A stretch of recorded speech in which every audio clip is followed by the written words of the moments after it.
Hi everyone, welcome to my channel. ఈ రోజు session లో where the mind is without fear అనే poem గురించి చెప్పుకుందాం. దీని రైటర్ వచ్చేసి రవీంద్రనాథ్ ఠాగూర్. సో ఫస్ట్ గా రవీంద్రనాథ్ ఠాగూర్ గురించి చూద్దాం. అబౌట్ ది ఆథర్ లేదంటే poet. Rabindranath Tagore was born on 7th May 1861 and died on 7th August 1941. Okay, ఆయన 7th May 1861 లో పుట్టారు. అలాగే 7th August 1941 లో చనిపోయారు. He was a Bengali poet, writer, playwright, composer, philosopher, social reformer and also a painter.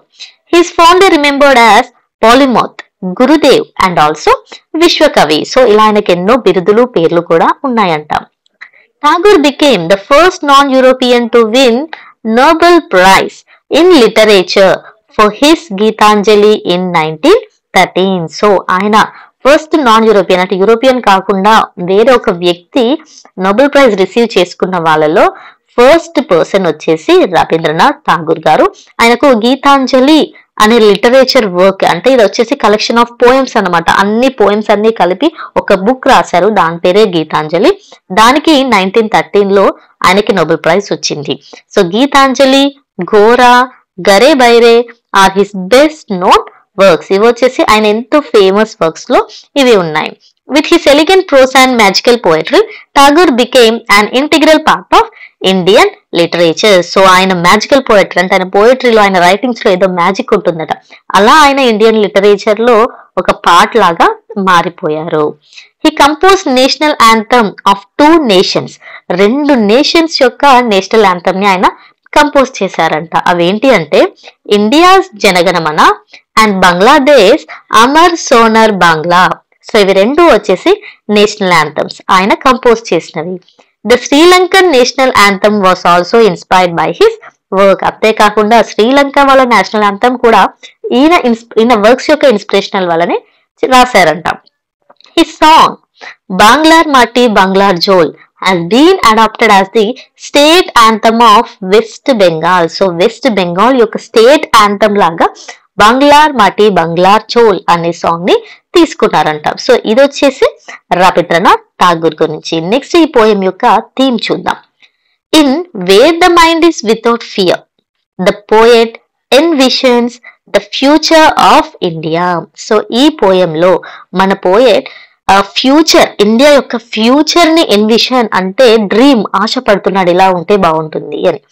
The poem focuses on the desire for freedom, not just from political oppression but also from ignorance and fear. So ఆయన ఏం కోరుకుంటున్నాడు, ఆయన desire ఏంటి అంటే freedom. ఆయన main desire వచ్చేసి freedom. ఆ freedom not only from political oppression, so political గా ఉండే అణచివేత నుంచి కాకుండా, అంటే అది కూడా కావాలి, అది మాత్రమే కాకుండా ignorance and fear. So ignorance నుంచి, ఫియర్ నుంచి కూడా వాళ్ళందరికీ ఫ్రీడమ్ అనేది కావాలంట. Tagore envisions a country where people can think freely, where knowledge is valued and where the mind is open to new ideas. So ఆయన ఎలాంటి కంట్రీని కోరుకుంటున్నారంటే అక్కడి పీపుల్ ఫ్రీగా థింక్ చేయాలి, అంటే స్వేచ్ఛగా ఆలోచించగలగాలి. వేర్ నాలెడ్జ్ ఈస్ వాల్యూడ్, జ్ఞానానికి విలువని ఇవ్వాలి. And wear the mind is open to new ideas, కొత్త ఆలోచనలకి అక్కడ స్వేచ్ఛను ఇవ్వాలి. సో ఇది వచ్చేసి ఈ పోయం యొక్క theme. Next explanation. Where the mind is without fear is one of the best known poems of Tagore. So Tagore రాసినటువంటి పోయమ్స్ లో where the mind is without fear అనేది ఒక పోయం అంట. ఇది వచ్చేసి గీతాంజలి అని చెప్పాను కదా, ఆయనకి నోబెల్ ప్రైజ్ వచ్చింది, అందులోంచి ఎక్స్ట్రాక్ట్ చేసుకున్నటువంటి పోయం ఇది. This is because its message can easily stand as inspirational for the freedom fighters in India at the time in which it was written. ఎందుకు ఈ పోయం అంత ఫేమస్ ఎందుకు అని అంటే ఈ మెసేజ్ వల్ల ఒక మెసేజ్ వచ్చిందంట. అంటే ఈ పోయం వల్ల ఒక మెసేజ్ ఏమి ఇచ్చారు అంటే అప్పుడు ఆ టైంలో ఉన్నటువంటి ఫ్రీడమ్ ఫైటర్స్ కి ఇది ఒక స్ఫూర్తిదాయకంగా ఉందంట ఆయన రాసినటువంటి ఈ poem. The poem is a prayer for his country, expressing his hopes for a free and enlighten nation. ఈ పోయం వచ్చేసి ఒక ప్రేయర్, అంటే ఈ దేశం కోసం, తన దేశం కోసం ప్రార్థిస్తున్నాడంట. Expressing his hopes for a free and enlighten nation. So ఒక జ్ఞాన జ్యోతిలా వెలిగిపోయే స్వేచ్ఛగా ఉన్నటువంటి తన నేషన్ కావాలని ఆయన ప్రార్థిస్తున్నాడంట. The poet starts to imagine that what he would like his country to be like. So first గా పోయెట్ ఇమాజిన్ చేసుకుంటున్నాడు ఆయన కంట్రీ ఎలా ఉండాలి అని. In his country no man will live in fear. ఎలా ఉండాలంటే అక్కడ ఎవరికి కూడా ఫియర్ అనేది ఉండొద్దట.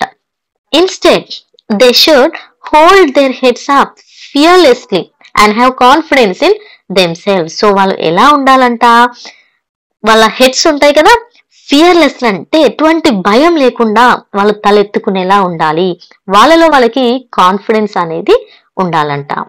Knowledge should be available to all citizens. So అందరికీ కూడా జ్ఞానం అనేది ఉపయోగించుకునే స్వేచ్ఛని ఇవ్వాలి.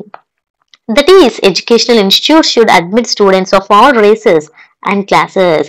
సో ఈ నాలెడ్జ్ ఎలా వస్తుంది, జ్ఞానం అనేది విద్యా సంస్థల్లో వస్తుంది, అంటే ఎడ్యుకేషనల్ ఇన్స్టిట్యూషన్స్ లో వస్తుంది. కాబట్టి ఎలాంటి జాతి, కుల, మత, ఈ వర్ణం అంటారు కదా, కలర్, ఏ భేదాలు లేకుండా అందరికీ కూడా ఎడ్యుకేషనల్ ఇన్స్టిట్యూషన్స్ లో అంటే విద్యా సంస్థల్లో సీట్స్ ఇవ్వాలి, వాళ్ళని చదువుకోవడానికి పర్మిషన్స్ ఇవ్వాలి. No Indian will discriminate against another on the basis of class or caste. Indians కూడా ఒకరిని ఒకరు, ఆల్రెడీ బ్రిటిష్ వాళ్ళు మనల్ని అనడమే కాకుండా మనలో మనం కూడా ఎప్పుడు క్లాస్ అని, క్యాస్ట్ అని ఇలాంటి తేడాలు చూపించుకోవద్దంట. All the various regions of India and their people should be united instead of fighting amongst themselves for supremacy. నాకు పవర్ కావాలి, నాకు అధికారం కావాలి అని ఫైట్ చేయకుండా అందరూ చక్కగా కలిసిమెలిసి ఉండాలంట. They should fight together against a common enemy. All its various states will join hand in the fight against the British. So అందరు కలిసి ఎప్పుడు ఎవరితో ఫైట్ చేయాలి అంటే వాళ్ళలో వాళ్ళు కాదు, కామన్ ఎనిమీ, అందరికీ ఉన్న కామన్ ఎనిమీ ఎవరు, బ్రిటిష్ వాళ్ళు. సో అందరూ జాయిన్ చేయాలి హ్యాండ్స్ అన్ని, వాళ్ళతో ఫైట్ చేయాలంట. The poet says that in the India of his dreams everyone should speak the truth. So ఆయన కలలు కనే ఈ దేశంలో అందరూ ట్రూత్ అంటే నిజాన్నే మాట్లాడాలంట. No person should lie for his own advantage. So తన అవసరానికి తగ్గట్టుగా ఎవరు అబద్ధం ఆడకూడదు.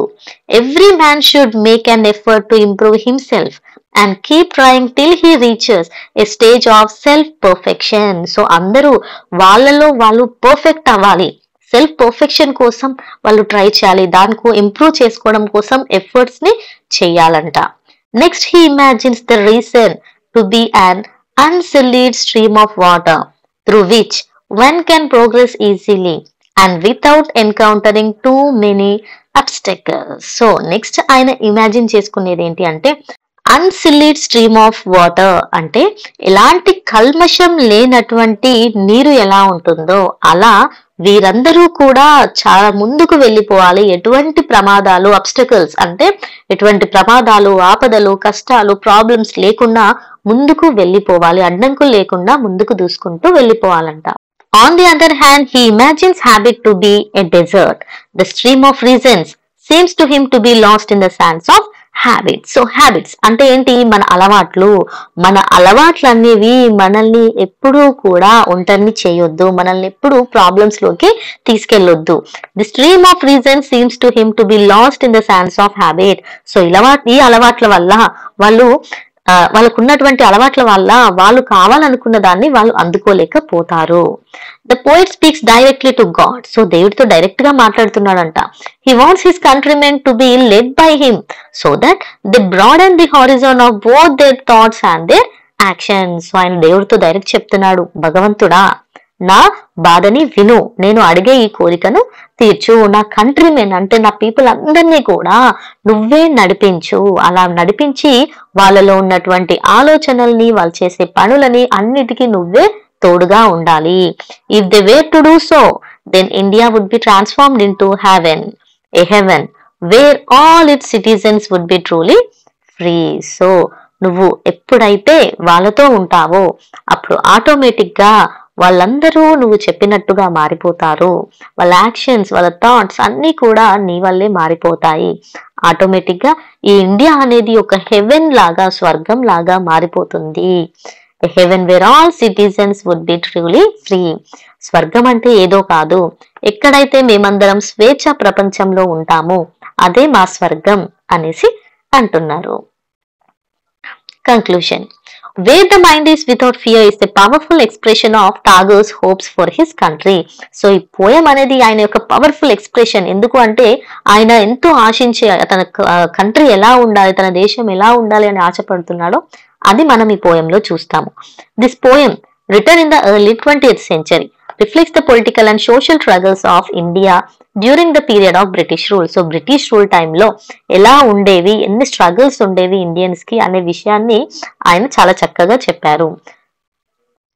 The poet envisions a nation where intellectual freedom, unity and the pursuit of knowledge are valued. So ఆయన ఎంతో కోరిక, ఆయనకు ఉన్నటువంటి కోరిక ఏంటి, ఆయన నేషన్, ఆయన దేశం ఎలా ఉండాలి, అక్కడ ఫ్రీడమ్ ఉండాలి, యూనిటీ ఉండాలి అండ్ నాలెడ్జ్ కి కూడా వాల్యూ అనేది ఉండాలి.